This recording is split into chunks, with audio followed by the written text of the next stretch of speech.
Today we're going to do a fuel filter relocation install. The 6.5 diesel traditionally has the fuel filter roughly mounted right down back there in the middle, and you've got a hose that connects in the back. I carefully took that all out, and I'm going to put it right there against the firewall, okay? And then I'm going to run a hose straight down back to the lift pump. Today I will not be showing how to run the hose. I feel like that is somewhat self-explanatory, but we will be doing the install. So I'm going to be using a short Baldwin BF 1222 filter, and this is, I don't know if, I'll have to check my emails, I ordered this a long time ago, but this is basically a filter head mount for the military trucks, LMTV, MTV. Like I searched for like a 1078 or 1083 on a Cat, and this is it. Bolts I just got at the random hardware store. Get whatever size you want that fits the holes. Alright, just make sure, since technically your hood, under your hood, does get some water every now and then, at least especially in cold weather, as water or snow or salt comes up through probably best to keep these something that won't rust.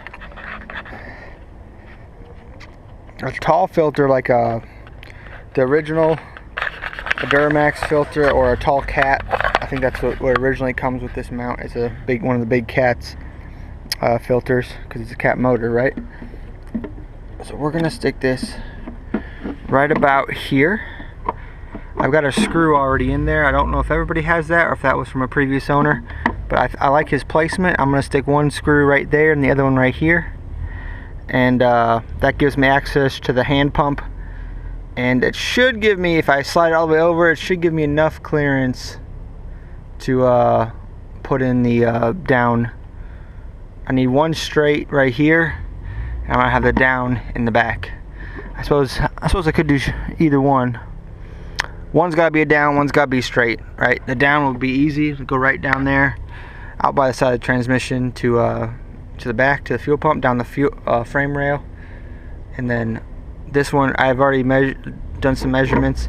This gives me a nice spot. Now the problem is, I'll have to put something underneath there to drain the water, just because it's right on top of the electricals, kind of.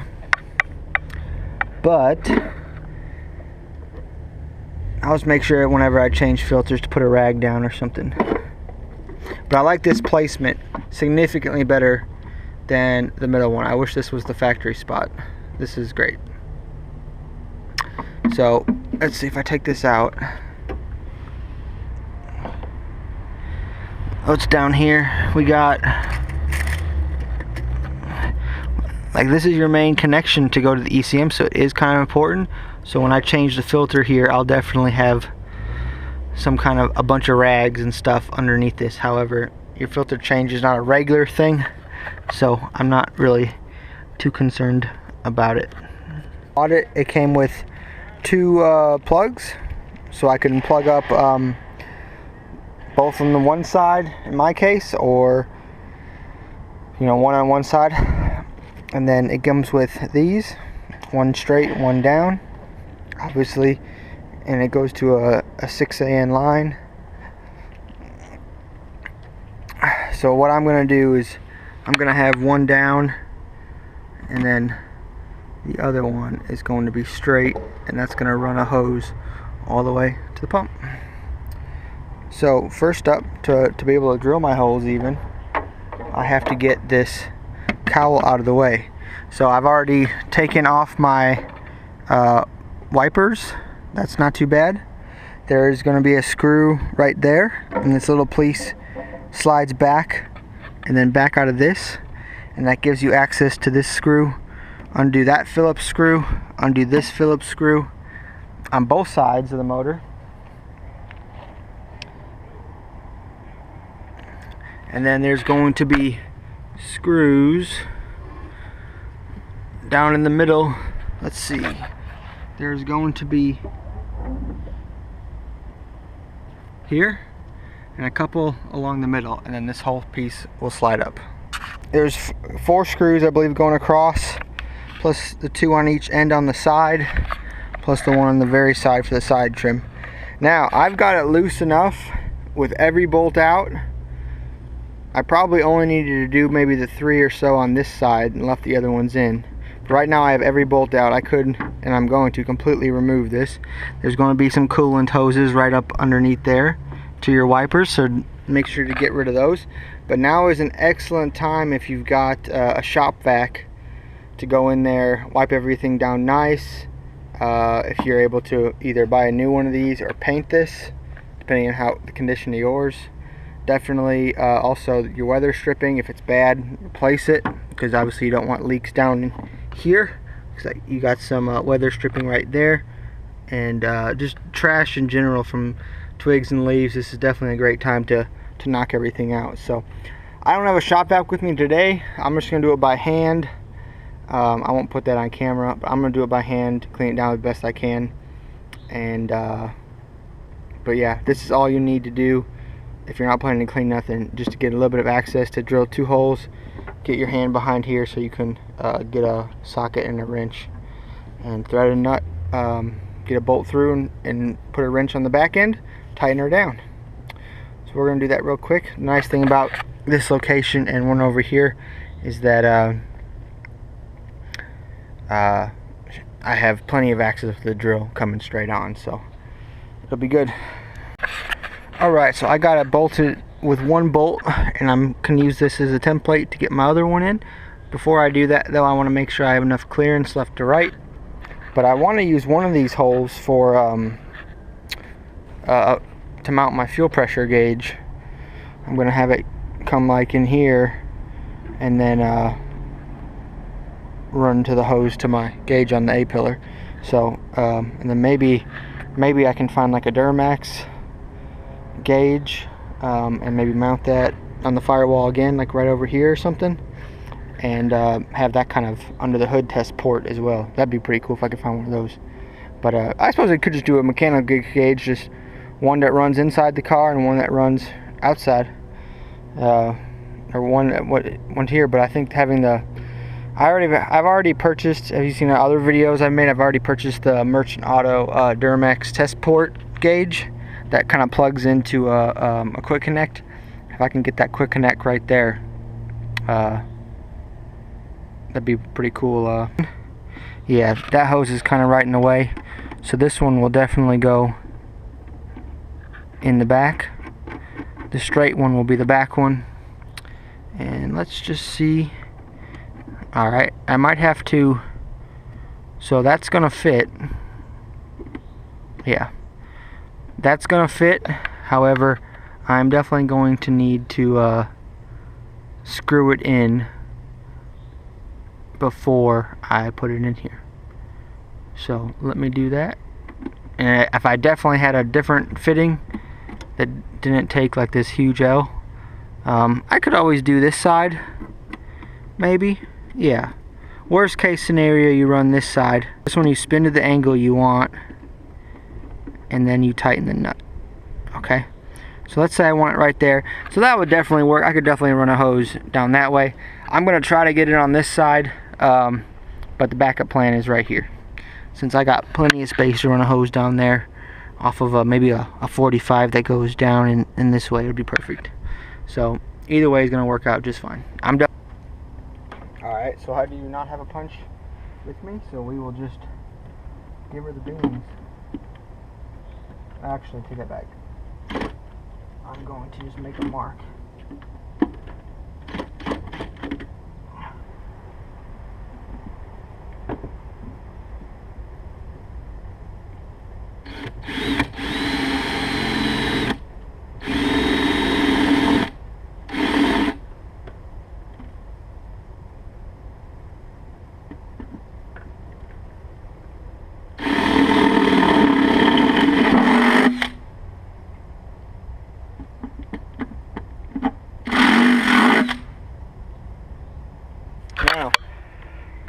what I'm about to do may be a little overkill, but as I put these in, I'm going to put a little bit of gasket maker on both sides, just to make sure there's no water. If I had like a rubber, shoot, even just a flat rubber washer, if I ever have this part off again, that's what I'll do. But for right now, I like using the Hylamar blue.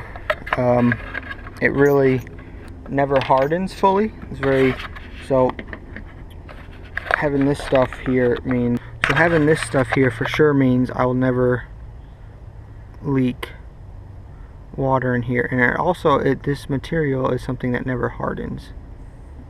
Okay. So, alright, I got it set up how I want. That is fully screwed on there. I got it real tight, facing straight down. Got the caps, the supplied caps on this side. For now, I don't even have these tight because I didn't want to ruin the rubber washers. These are just very hand tight till it had a little bit of resistance, so I can back it out and put my gauge in there. If you have all the right parts on hand, the right tools, this really doesn't take too long, start to finish. It's taking me, I don't know, probably, I go slow. I could never do this for a living, but I like to think I do good work.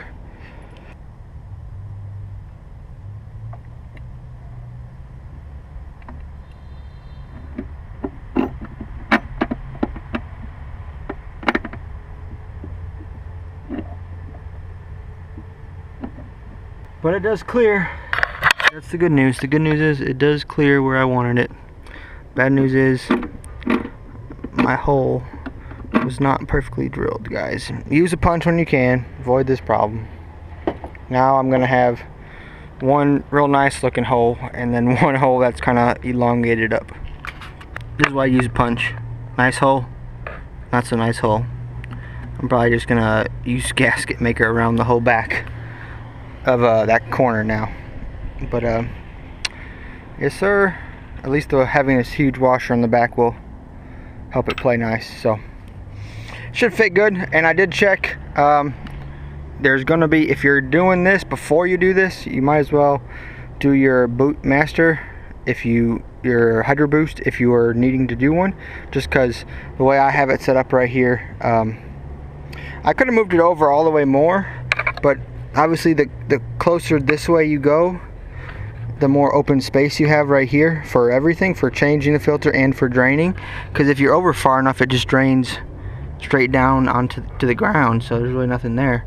But I wanted to stay away from the wires if I could, but I feel like I'm in the sweet spot. So let's get this on. I've got it in and it looks great. Great spot. I've got no problem. I can definitely get to a wrench from straight away here and straight on top from this one, so that's good. If I have any gauge stuff, easy access, right? I got those real loose. The downside is, and this is the baby filter, I can't go this way, and even if I could, I'm getting something wet whenever I take this apart, right? Which that was a concern. And it looks like I'm gonna have to go this way with pulling up just a little bit on that line, and then also kind of removing this bracket and kind of pulling this back a little bit, and that's going to be, it just, see, so it just needs a little bit of help. This might need to be routed back to over down the side. I can always do that. I might have to do that and figure out how to get that in there. And this is the little filter, remember guys, this ain't even a big one. Big one is not happening at this location. You gotta use the little one, but it's definitely doable. Let me get it in and I'll come back. All I did was this little bracket that holds all these wires. I just undid the 10, dropped it down, plenty of space then. So that will definitely be what I have to do every time I take this in and out. With that said, I got plenty of space to come in here with a wrench, and honestly, once this is out of the way, I really shouldn't have too much trouble with spills. It seems to be decent, and I really like my position with facing down for the supply from the rear, and then this one's going to go straight across to the feed. And I'll have to, I guess, somehow wire tie it or zip tie it to the AC line, or maybe to here, to one of them. This won't be the prettiest way to do it. I'm sure some of y'all have setups that are a little bit prettier, because I'm going to have a hose running across half the engine bay, kind of like that big AC hose. But I just wanted to get it out the middle. I think it's cleaner, and it's 100% easier to access. No breaking your back, just standing up normal height. And I got this hand tight.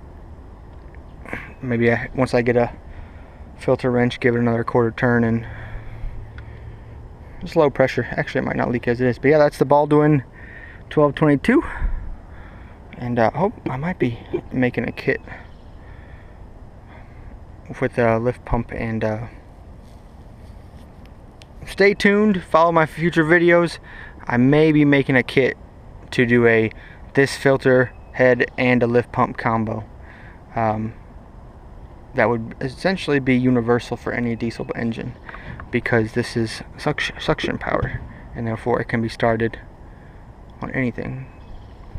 So yeah, firewall not too thin. It'd be nice if there was at least one bolt on each side and the bottom, just to hold a little bit better, but for just a filter, that's gonna work just fine. And then obviously, guys, I have a bunch of AN fittings. I'm gonna run my hose that way, but I'm gonna do that in another video. It's getting dark, and GoPros don't like the dark, so that's the hard part anyway. Installing your filter head. Hose running and making is pretty much just cut and tighten the end down. So there's that. Thanks for watching.